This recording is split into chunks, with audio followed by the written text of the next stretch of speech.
Welcome to Football's Golden Oldies from the Toll House in Lancaster, Part 1. A fascinating story of a legendary goalscorer.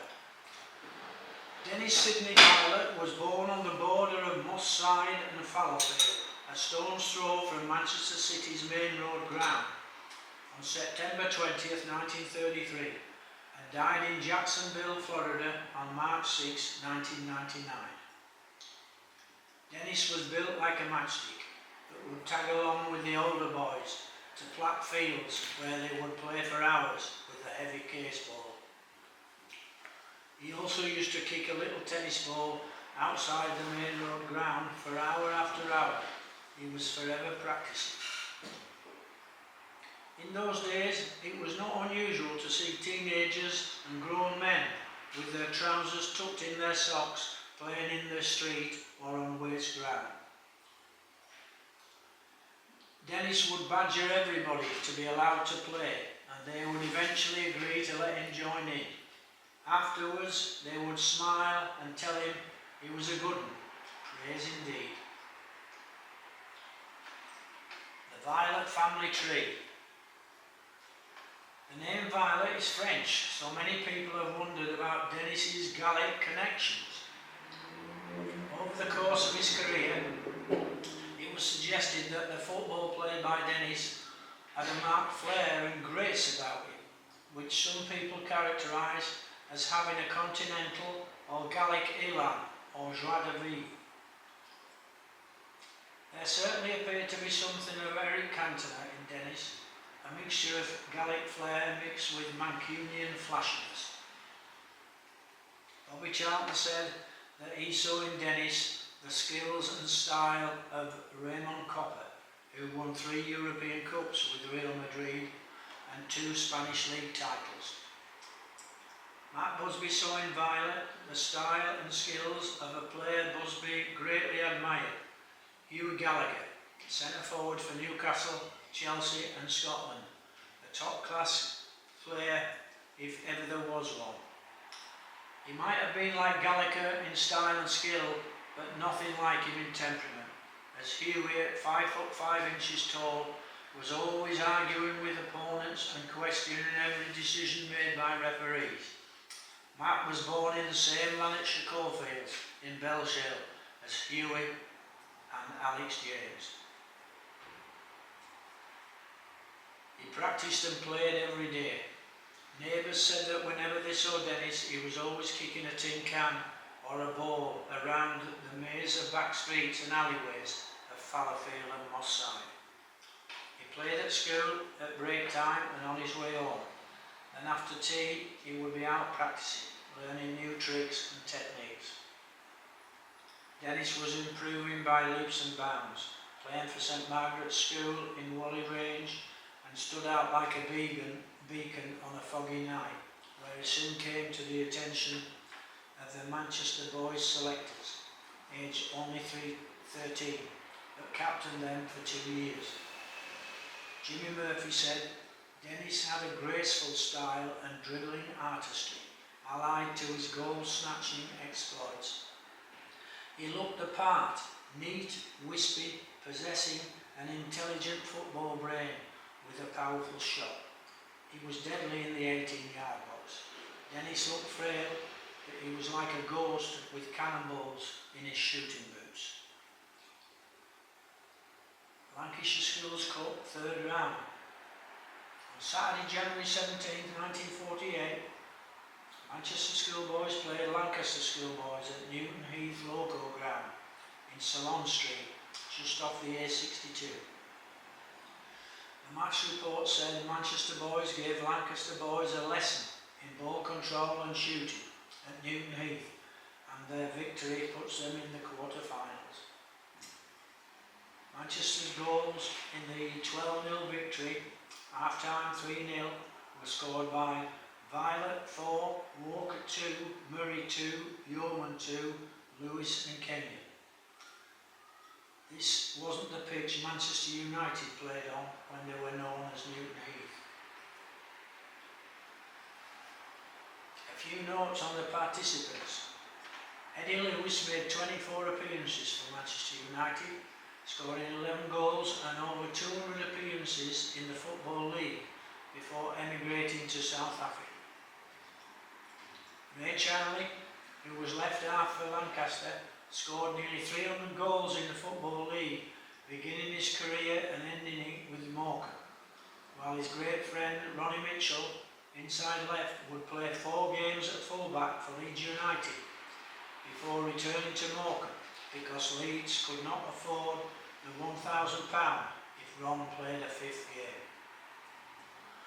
Lancaster team was Terry Denwood, Boys National, Aldrin Dallas Road, Callan Captain Cathedral, Parker Greaves, Bill Parkinson Skirton, Ray Charnley Greaves, Robinson Skirton, Brian Shuttleworth Skirton, Westworth Cathedral, Ronnie Mitchell Greaves, Taylor Greaves. Ray Charnley would have played many times against Manchester United and Dennis in his career. England Schoolboys Code. At 15 years of age, Dennis won the first of his 6 caps for England Schoolboys, and his proudest moment came on Saturday, May 15, 1948, when he played and captained England against Ireland in the Schoolboys Victory Shield at Old Trafford, in front of a capacity 45,000 crowd and alongside Mark Jones. Dennis, inside left, was hailed as a star of the England team as he scored 2 superb goals in a 4-0 win. It was obvious Dennis was destined to become a player of immense skill and poise, plus being aware of situations on the field, cool and unhurried, but his biggest asset of all was his goal-scoring ability. He was a phenomenon. During his adolescence, Dennis believed in loyalty. He had no airs and graces, his tastes were simple, and he kept the same friends he grew up with. He was growing into a handsome young man, and the ladies were always giving him sly glances. Indeed, his only vice seemed to be smoking. Dennis Viollet, a City player.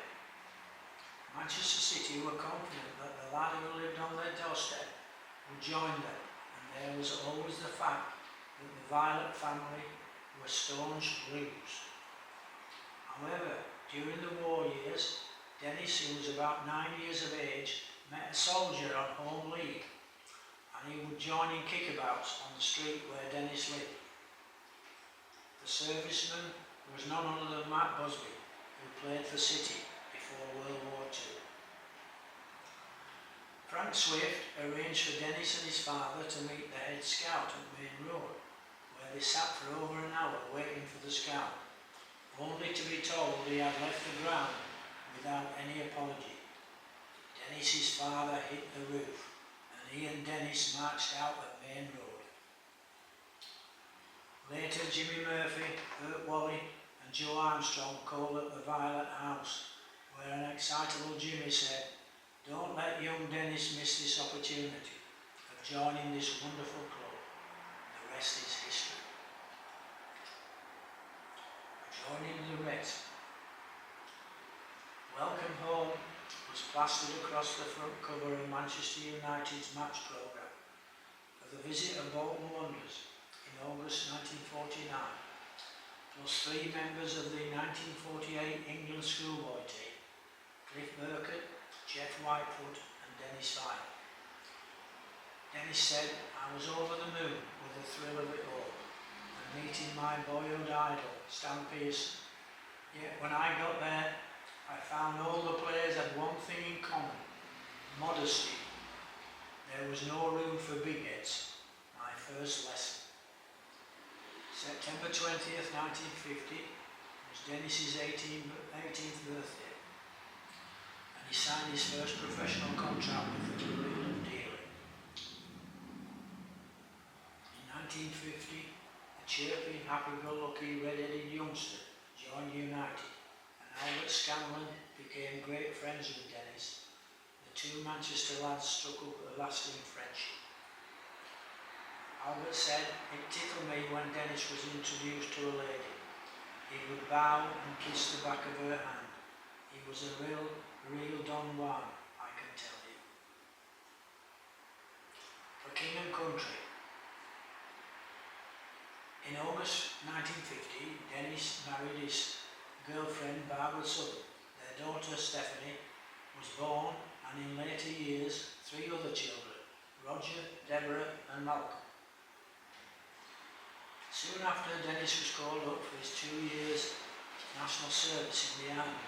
Dennis could have appealed against his call-up on the grounds that he was a married man with a wife and baby to support. But he didn't want any preferential treatment and happily complied with his posting orders to Catherine for his 2 years.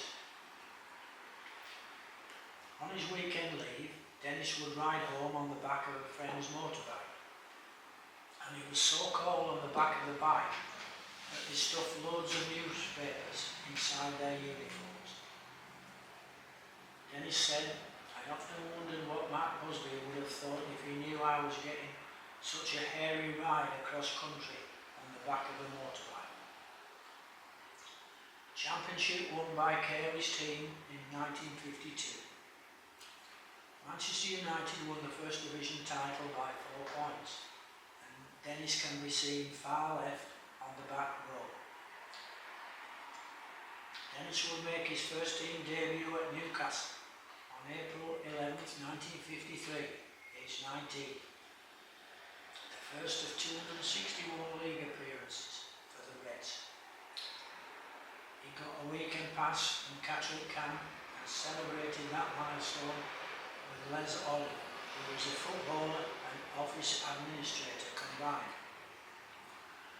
Les Olive did everything at Old Trafford. He played for the club as a full-back, centre-half, outside right, inside left, and on this occasion at Newcastle he replaced the injured Jack Crompton in goal.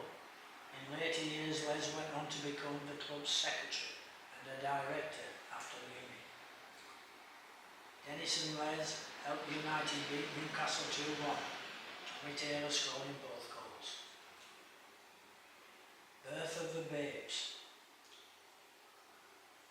Many of the 1952 Championship winning side were coming towards the end of their careers at Manchester United, and many youngsters were waiting in the wings like the following: Jackie Blanchflower, Albert Scanlon, John Doherty, David Pegg, Mark Jones, Duncan Edwards, Bill Foulkes, Jeff Benn, Freddie Goodwin, Ian Greaves, Bobby Charlton, Wilf McGuinness, Liam Whelan, and of course, Dennis Filer.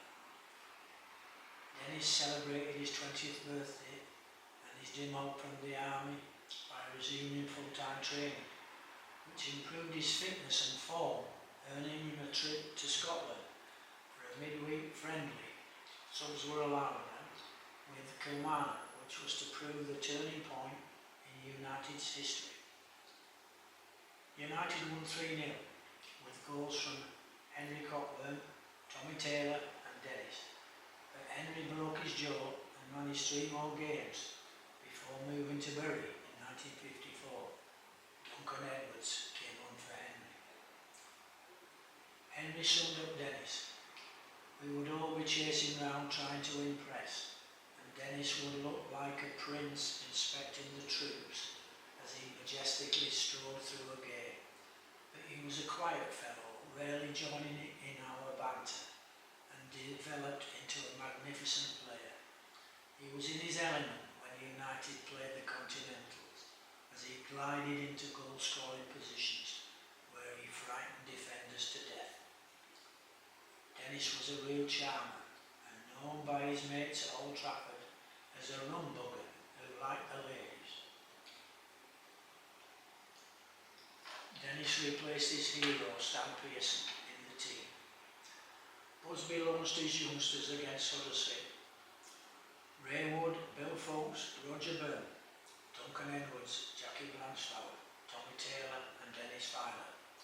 The Busby Babes had arrived with a 2-2 draw. Dennis kept his place in the team, playing 29 games and scoring 11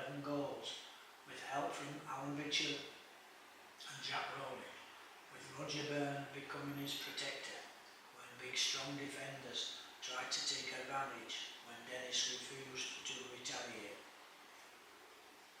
At the end of the season, Jimmy Murphy pulled Dennis to one side and said, "You should feel proud. You and the other lads will only get better and better." April 30th, 1954 was FA Cup final league, and Arsenal's Highbury Stadium was the venue for a fixture between Young England and Old England, with Dennis being selected for Young England. Old England won the match 2-1, but Dennis was in raptures about the two Old England inside forwards, Wilf Mannion and Len Shackleton, both great players who were absolutely brilliant, giving a classic inside forward display with skill, tricks and defence splitting passes. Dennis remembered they were absolute masters of their profession, giving our defence a real grilling and taught me more in 90 minutes than I learned in the entire season. Season of change at United. Johnny Carey retired to become manager of Blackburn. Stan Pearson left for Bury, while later in the year Alan Mitchell moved to Grimsby Town and Jack Rowley went to Plymouth Argyle, the spine of United's great post-war teams. However, football was changing, and the players who had dominated after the war were now veterans. Hungary had beaten England 6-3 at Wembley, and in 1953 with a new type of football based on sublime skills, lightning speed and devastating passing. England were no longer the Invincibles, and Matt Busby and Jimmy Murphy were the first to realise the fact. Over the next 3 seasons, the Babes would blossom into the greatest British club side ever assembled, and show those in English football the standard required. The photograph was used on the front cover of Dennis and Ray Wood's brochure entitled The Red Devils in 1957. Manchester United finishing school. Dennis, Mark Jones, Jeff Whitefoot and Jackie Blanchflower all received £750 cheques from Matt Busby. Never in the history of the game had any club been in the position to award maximum benefits at the same time. To players as young as these 4, the 2-year national service was counted as an unbroken service. At the same time that Bobby Charlton signed professional forms, Bill Foulkes, who was 22 and recently capped against Ireland, decided to give up his pit job and become a full-time professional footballer, which meant he would now have to complete 2 years of national service, because as a minor he had been exempt. Dennis was always fashionable and knew Jack Coggan, who beside owning a tailor shop was a director of Stalybridge Celtic and chairman of the Referees Association, and he used to supply the lads with the latest suits, slacks, casual jerseys, shirts and other popular items of the 1950s. Jack said if I didn't have what they wanted in stock, I would get it for them. They offered to pay me for the clothes, but I would never take any money from them, as their friendship meant more to me than money. I even kept in touch with Dennis when he went to America. Chelsea were champions with United in 5th place, but the best was yet to come. On October 16, 1954, United were away to Chelsea in one of the most memorable, exciting and breathtaking matches ever witnessed. United beat Chelsea 6-5.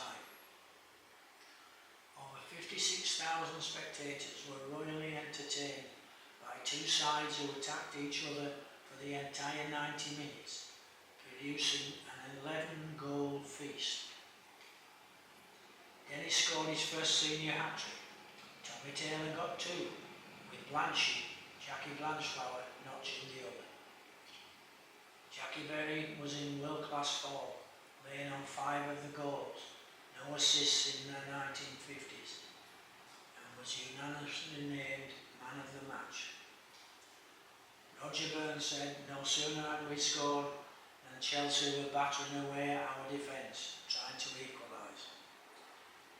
Despite United's victory, the Londoners finished the season as league champions. Despite beating Chelsea twice, United finished 5th, with Dennis scoring 20 goals in 34 league games. Passport to glory. Both Dennis and his striking partner Tommy Taylor would suffer injuries in the season, and it is interesting to note that Chelsea's visit to Old Trafford in November 1955 attracted a crowd of 22,000 to see United win 3-0, which was Dennis's return from injury. He didn't miss another game. Dennis enjoyed Christmas 1955 with a 4-1 victory, scoring 3 at the Hawthorns on Christmas Day, and the Boxing Day win 5-1 against Charlton, scoring 2 in front of 44,000. Immediately after the game, both teams boarded the London-bound train, Christmas dinner on board, to face each other next day at the Valley, where Charlton won 3-0. New Year's Eve brought Manchester City to Old Trafford, and Dennis and Tommy Taylor both scored in a 2-1 victory in front of 61,000. The championship decider was against Blackpool, with Moody, Mortensen and Matthews. It was a classic in front of 62,000 hysterical fans, with Murphy in charge as Busby was at a funeral. Blackpool scored first, but a Johnny Berry penalty plus an 80th minute header from Tommy Taylor clinched the points. United were champions.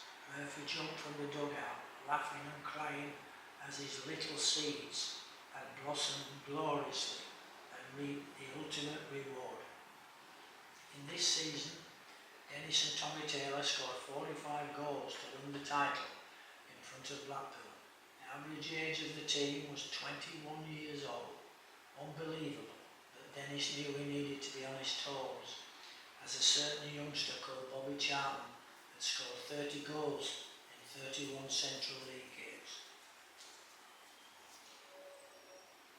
Inconclusive reports. Humphrey said, "Dennis was a devil, a rogue, smooth, elegant and sophisticated. A loner who frequented the Cromford Club, Queen's Club and the Continental Club. Liked by the lads, but elusive and mysterious. The way he played, beautifully balanced, subtle, a gliding, powerful presence, composed and deadly when the opening came." Lovejoy said, "The forerunner of George Best, a great player with a drink problem." His playing colleagues and friends strongly denied that Dennis had any kind of drink problem, although he was a real Don Juan. While his first marriage didn't appear to curb his evening activities, his second wife, Helen, admitted that there is enough evidence of Dennis's nocturnal activities for another book. Dennis had a shop on Whitworth Street called the Dennis Viollet Record Bar, and a regular customer, Brian Smith, said, "There was always a bevy of nubile women hanging around. He was a handsome sod, and it was often joked at the time that Manchester Magistrates Court printed their paternity orders with his name already on." I'm not convinced Dennis had a drink problem, but I do believe the stories of his nightlife, and I still believe he was a fantastic footballer with unbelievable skills. Jimmy Hogan taught Murphy ball mastery, and Jimmy taught his boys. The football United played in this period was more like the Continentals or South Americans. But whereas these two continents used a slow build-up, Manchester United packed plenty of punch, especially near goal. Jimmy had honed the players to be comfortable on the ball, treating it as a friend, mastery of which would frighten the opposition grinding them down. The Reds had almost perfect teamwork. Their exquisite short passing could be switched when needed to the English long ball style. United's entry into the European Cup was to become a wonderful adventure, but in Manchester times were hard.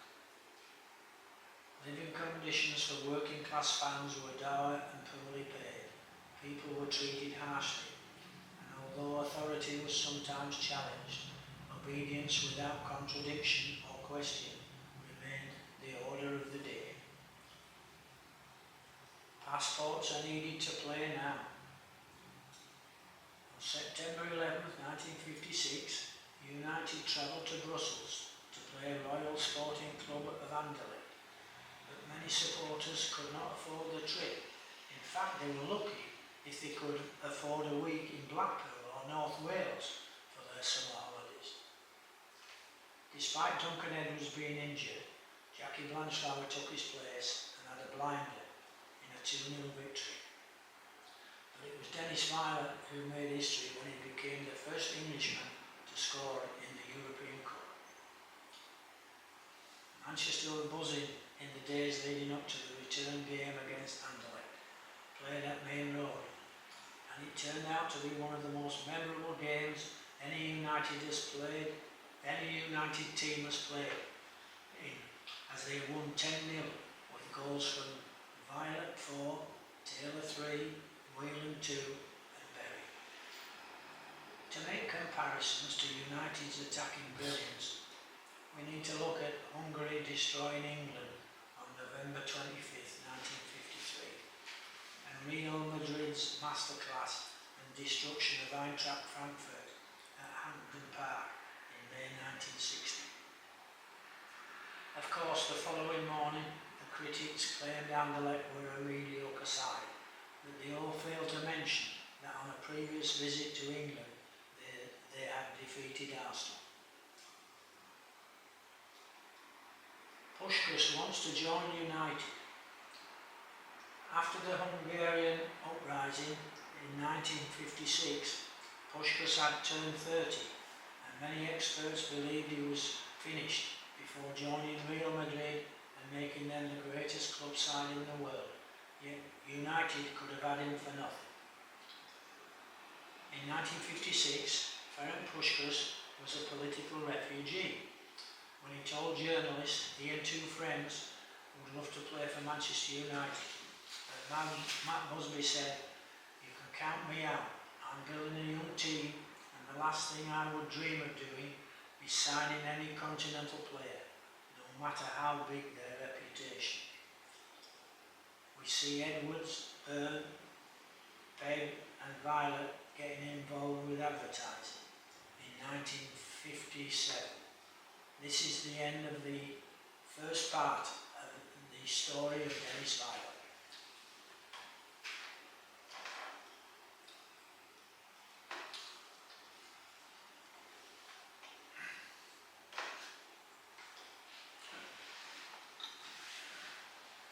Football's Golden Oldies from the Toll House in Lancaster, Part 2.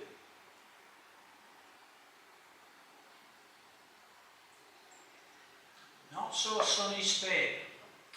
Moored in the old Douglas Dakota at Ringway, the United players were in a happy mood, laughing and joking with each other. But Whelan and Jones were airsick.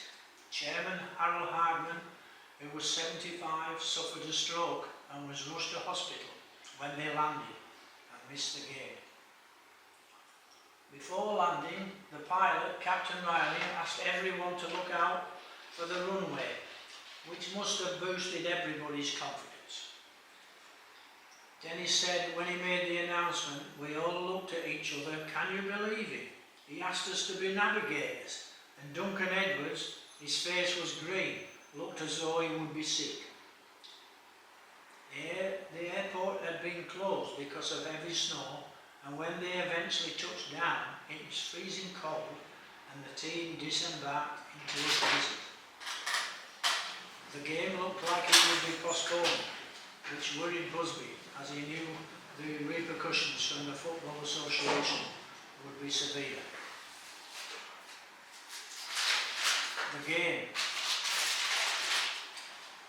United couldn't believe how bad the playing surface was. In any other situation, the game would have been called off, but the referee, after many inspections, declared it fit to play. 45,000 fans stood in the dreadful weather with berets and umbrellas inside the San Mamés Stadium, and as the whistle blew, the rain turned to snow, the pitch to a mud bath. Bilbao, in red and white stripes, settled down quickly. By half-time they were 3-0 in front, but in the 50th minute Taylor scored.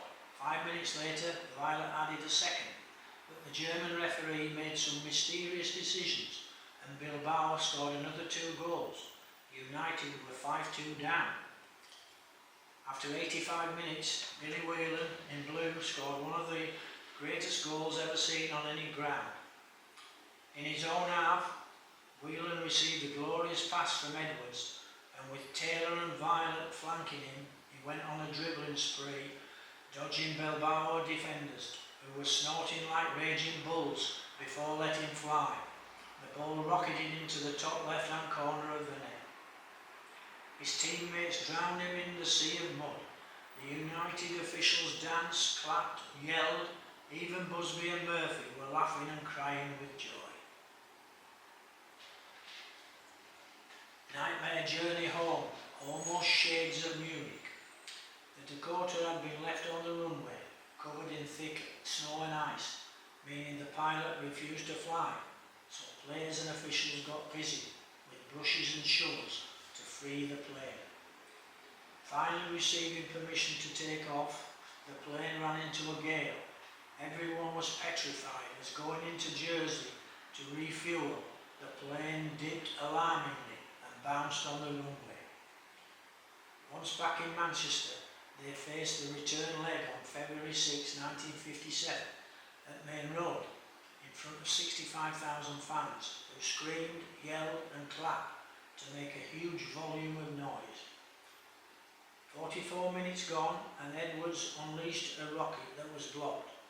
Viollet nipped in to score. As the clock ticked on, Tommy Taylor, at his majestic best, scored to level the tie, and then in the 84th minute he went on a powerful run before squaring the ball for Berry to ram home the winner. Harry Gregg, who with his Doncaster teammates watched the game on a 12-inch black and white television with their manager Peter Doherty, who later told his team, "The boy Viollet was the finest player on the pitch." Harry Gregg would join United in December 1957 and spoke about Dennis. He was a real, genuine character. The word great is a word that is overused in my opinion, but I have no hesitation using it to describe Dennis Viollet. He made the Busby Babes function like a Rolls-Royce engine. The nearest player I could compare him with is Dennis Law. Both were outstanding strikers and both had what is called a football brain. European Cup semi-final and FA Cup final. Dennis had been struggling with a groin injury and would only play 27 league games this season, but both he and Taylor passed fitness tests to play Real Madrid. Real Madrid were a fabulous side and vastly experienced, with Di Stefano, Copa, Ento and Real, plus big tough defenders who took no prisoners in front of the 130,000 fans at Bernabeu Stadium.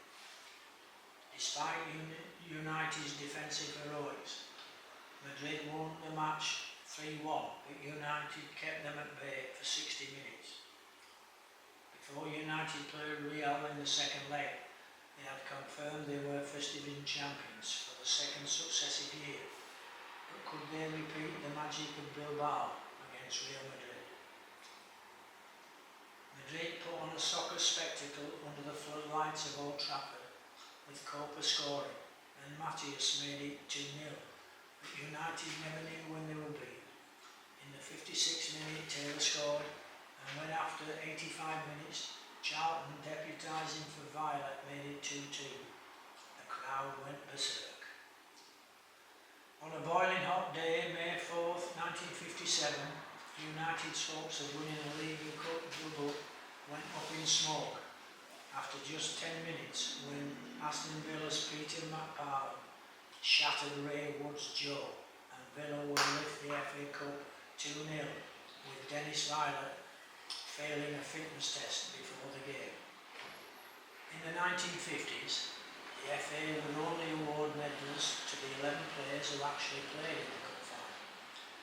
However, as Dennis had played in every round of the FA Cup, Busby and the United directors applied to the FA for permission to present him with a medal, and the FA reluctantly, very much reluctantly, agreed, so Dennis did receive an FA Cup runners-up medal for the 57 FA Cup final. On the brink of winning 3 successive championships, wages in 1957 stood at £15 maximum, £5 of appearance fee and £3 win bonus, and property prices in Manchester, a 3-bedroom semi-detached in the south side of the city, would cost about £1,750. United started with 3-0 wins over Leicester and Everton before demolishing Manchester City 4-1 and Leeds 5-0 before beating Shamrock Rovers 6-0 in the first leg of the European Cup at Dalymount Park. They gave them some sort of revenge against Aston Villa by beating them 4-1 in the league and 4-0 in the Charity Cup, but then lost Byrne, Edwards and Taylor for England duty before meeting Portsmouth, losing 3-0. But Dennis injured his ankle to miss 6 league games, plus both legs of the European Cup against Dukla Prague, United winning 3-1 on aggregate. Following a 1-0 home defeat to Chelsea, Busby and Murphy got their heads together and decided a shake-up was needed, so they signed Harry Gregg from Doncaster and promoted Kenny Morgans, Bobby Charlton and Albert Scanlon into the first team on merit. In the third round of the FA Cup, United went to Workington Town in front of 21,000 fans, receipts of 2,236. They were behind at half-time, but then Dennis scored a pulverising hat-trick in 6 minutes. Joe Harvey, the former Newcastle captain, was manager of Workington and said, "What a player. England are searching the country for a goal-scoring inside forward.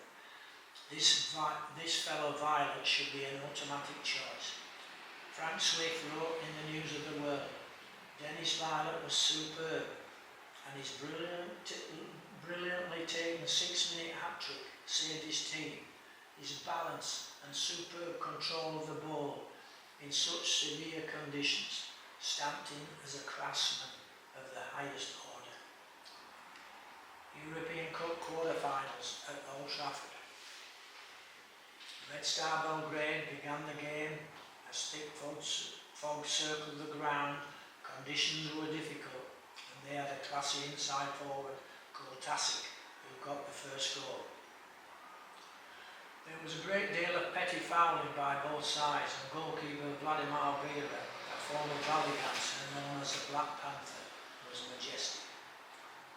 When Charlton scored, United knew they needed another goal for the second leg.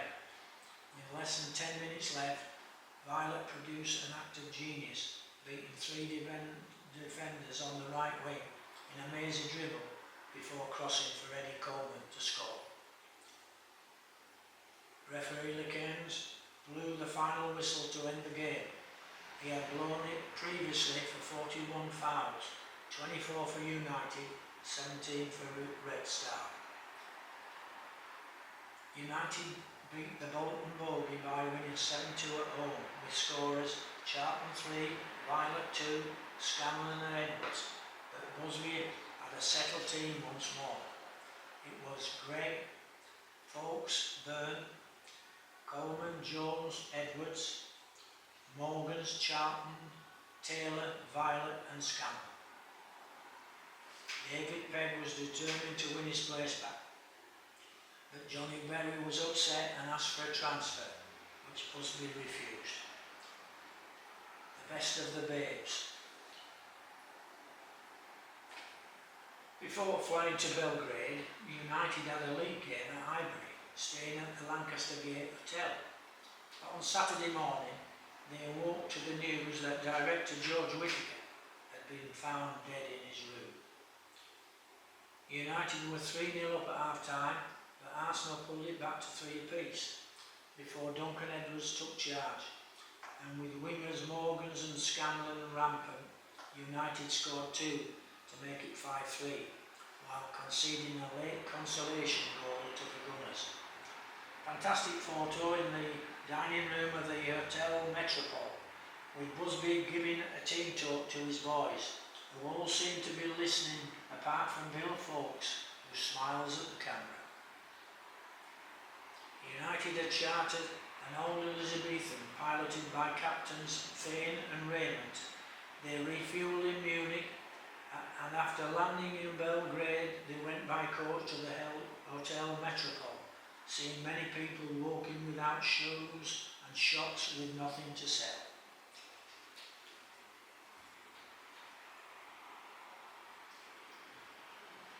Final triumph for the babes before tragedy strikes.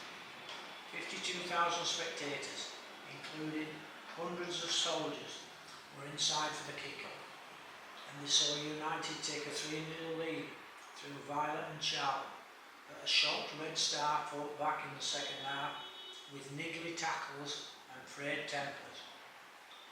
The fouls continued. After 47 minutes, Cosco scored, then Tasic added a penalty, sending the crowd into a frenzy of delight when Red Star equalised to make it 33 in the 87th minute. But 5-4 in aggregate, and United were in the semi-finals for the second successive year.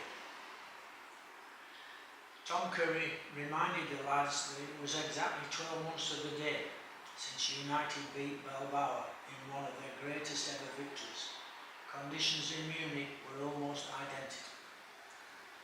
They went to Zenham Airport to return to England and landed in Munich through dense cloud to find thick snow and sub-zero temperatures, where the first takeoff was aborted when the pilots detected an uneven engine sound.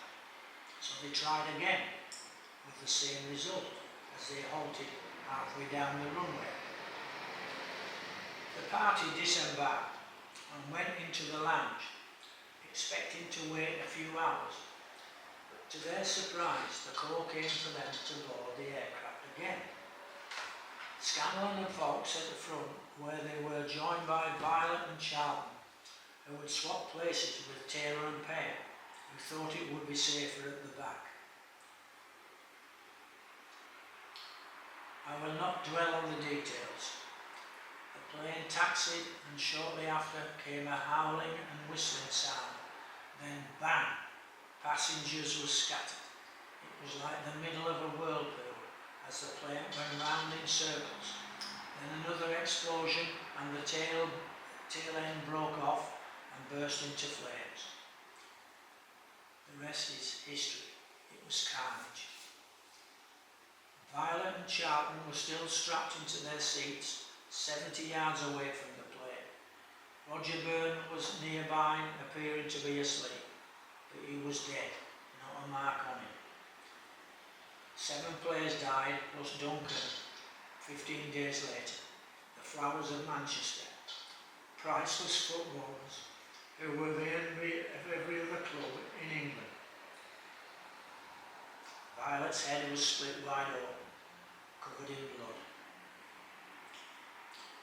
Incidentally, Busby was the only one to survive of those who were facing forward on the plane.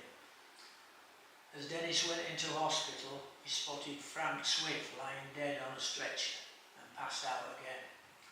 Football humour never goes away. Dennis's great friend Ray Wood had all his teeth removed and major surgery on his jaw. So when Dennis eventually went to see him, he said, "How are you feeling today, Woody?" and gave him a very large, very hard green baking pan.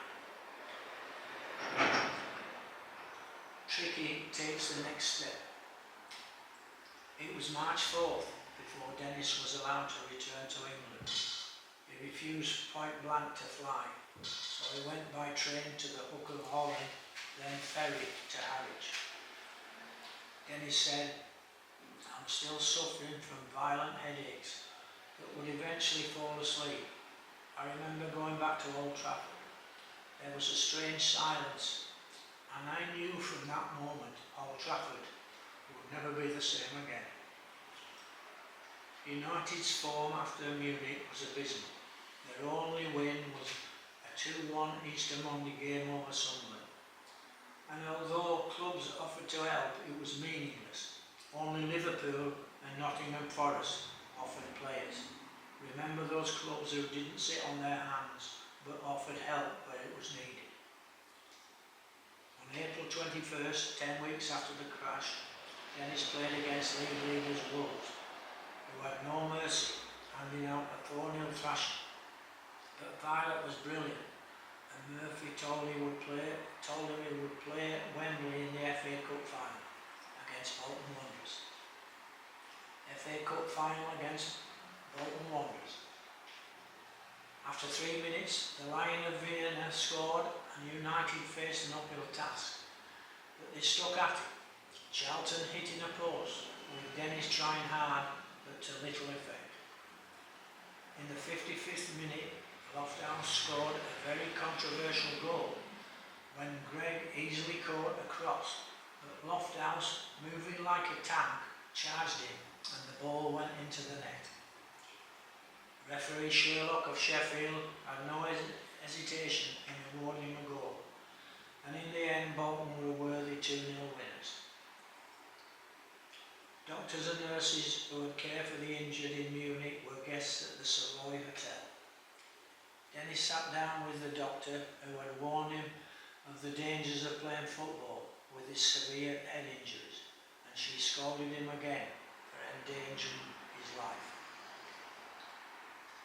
AC Milan on the radar European Cup semi-final. There were 45,000 at Old Trafford to see United win 2-1 with goals from Viollet and Ernie Taylor. The San Siro Stadium Milan with a crowd of 100,000 fevered Italians creating a cauldron of hostility and hatred created by the Italian press. Milan won as expected 4-0 in a game full of niggly fouls, with the German referee allowing too many infringements to go unpunished.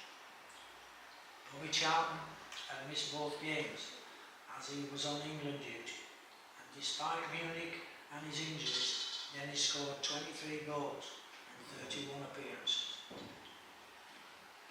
1958 World Cup, and England had lost Byrne, Edwards and Taylor, meaning that Charlton was the only United player to go to Sweden, where he would sit on the sidelines for the whole tournament, watching England's elimination to Russia at the group stage.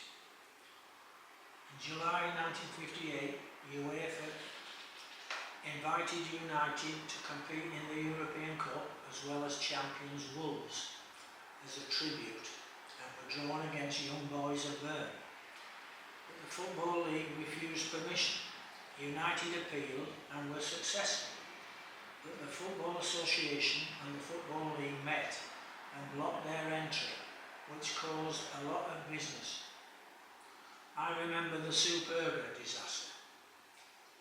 On May 4th, 1949, 18 players, 3 officials, 3 coaches, 3 journalists and 4 crew died instantly, and 2 days later Torino were proclaimed champions of Serie A at the request of all their rivals.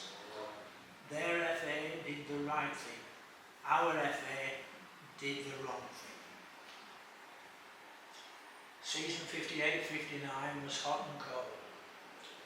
United would play a great game followed by a poor one, but the quick-soul Viollet Charlton combination had a great effect, and against all odds United, to the surprise of many, would finish second in the First Division, 6 points behind all rivals Wolves, who had a better balanced team. United, despite their brilliant attacking forward line scoring 103 goals, were unreliable in defence, conceding 66 goals compared to the total of Wolves of 49. Record breaker. March 26, 1960 proved a memorable day for Dennis when United beat Fulham 5-0 at Craven Cottage, and his 2 goals eclipsed Jack Rawley's record of 30 goals in 1952. Dennis would score 1 more goal at Hillsborough, but picked up an injury, which meant he would miss 6 of the final 7 games of the season. United won 5 and lost 2 of the final games, scoring 102 goals, but conceded an amazing 80, but it would have been highly likely that Dennis would have added to his 32, and that record still stands today. In 60-61 season, Dennis missed 17 league games, but on April 1st, 1961, he returned against Fulham at home, winning 3-1. Viollet, Charlton and Quixote scoring, and United went unbeaten to the end of the season, with Dennis back in the team. On November 11th, 1961, Dennis played what would turn out to be his last game for United against Leicester City at Old Trafford, in front of just 21,567 supporters. That ended 2-2, with Dennis and Giles scoring, but the newspapers crucified him. The following day, newspaper reports described him as being slow and missing dozens of chances, and Busby never picked him again, selecting Nobby Lawton instead of Dennis. His departure still mystifies. The phone rang in the Viollet house. Dennis answered, and a voice said, "Hello, Dennis. Tony Waddington here.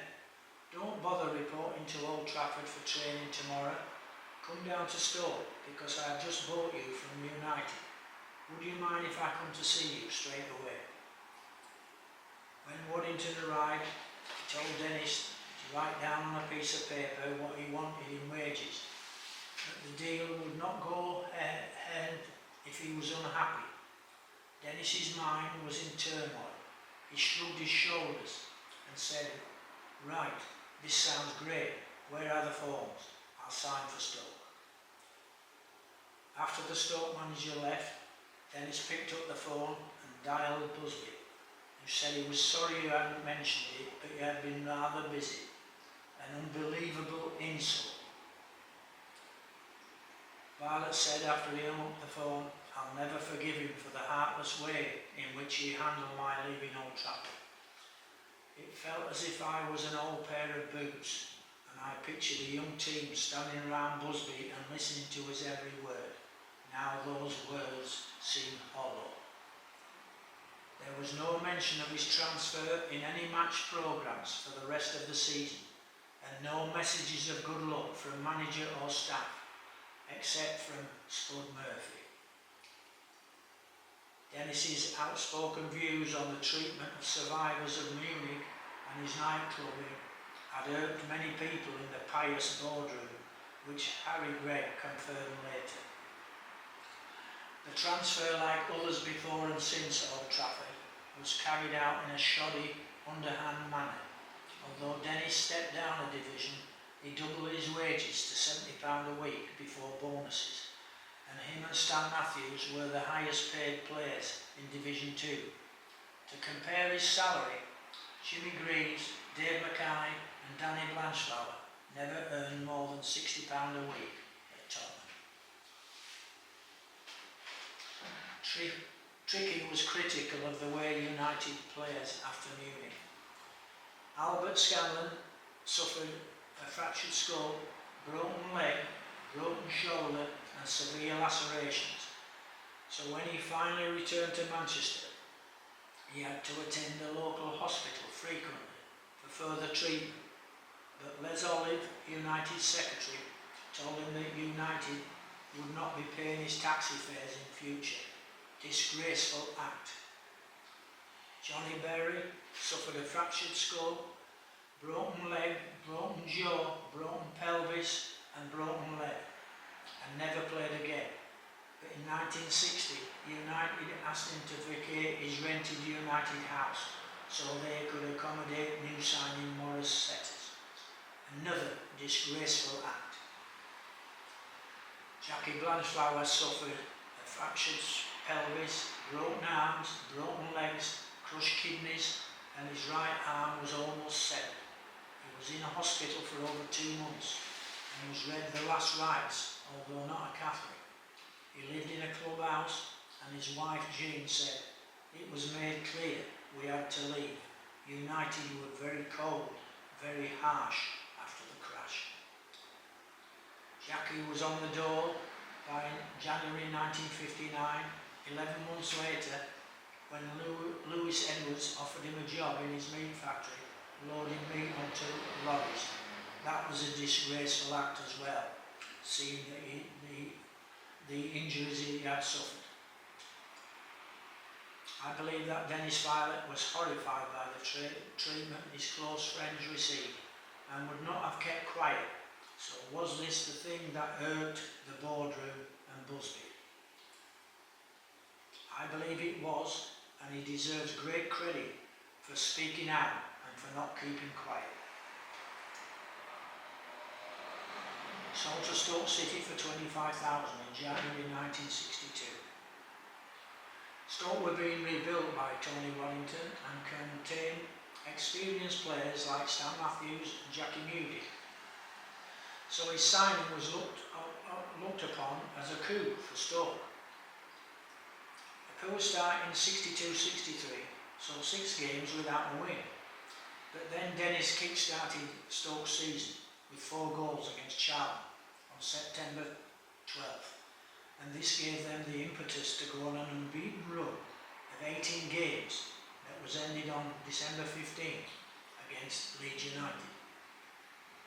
The winter of 62-63 saw no matches played for 2 months, but when play resumed in March, Stoke only lost once in their next 13 games and won the second division title, Dennis Viollet scoring 23 goals. Back in the first division, manager Tony Waddington moved Dennis into midfield and he played and scored in the 64 League Cup final in the 4-3 defeat to Leicester City. He continued to play for Stoke until the summer of 67 when he announced his retirement after scoring 66 goals in 207 games for the Potters.